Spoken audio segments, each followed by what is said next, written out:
big game puts a spotlight on football safety. It's a big concern for coaches, parents, and players across the country.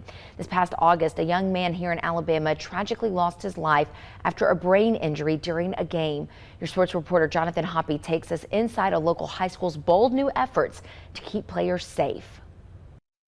Last season, the Alabama High School Athletic Association allowed teams to wear these Guardian caps in game. Mountain Brook High School was the first school in the state to put that ruling into action. I think that you should coach every player like he's your son. You're about to send your son into a high-risk environment. And are you going to send him with the best equipment to protect him and come back in the same way that you sent him out there? Chris Yeager has been a high school football coach since 1991. He spent the past 20 seasons at Mountain Brook. And when he first took the job, Yeager says he told parents that Mountain Brook was going to be the safest program in America. To me, the hardest part about this game is seeing a player injured. There's been times when I've seen that happen and I just wanted to walk away from the game. Instead, Yeager has decided to stay and continue to fight for player safety.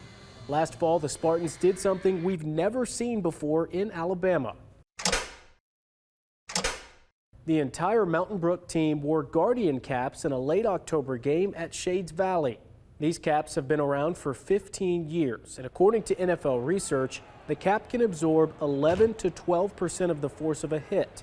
That number goes up to 20% when both players involved in a collision are wearing the caps. Mountain Brook junior Mac Mandel has a personal history with concussions. He was severely injured in a game against Parker last August. I was in the middle of the field, saw a receiver catch a ball, went to go hit him, and all of a sudden, next thing I remember was waking up next morning.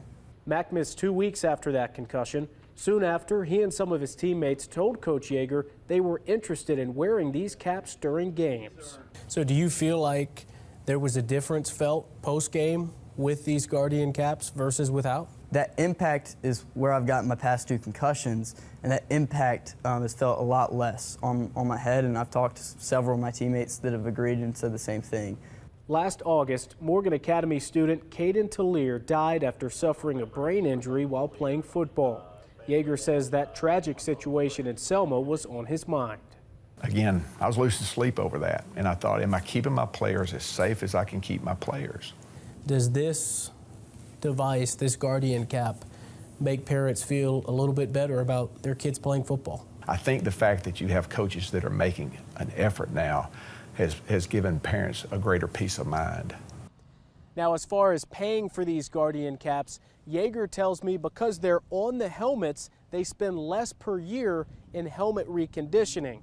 That money saved goes to paying for new Guardian caps. Your reporter in Mountain Brook, Jonathan Hoppy, WBRC 6 News, on your side.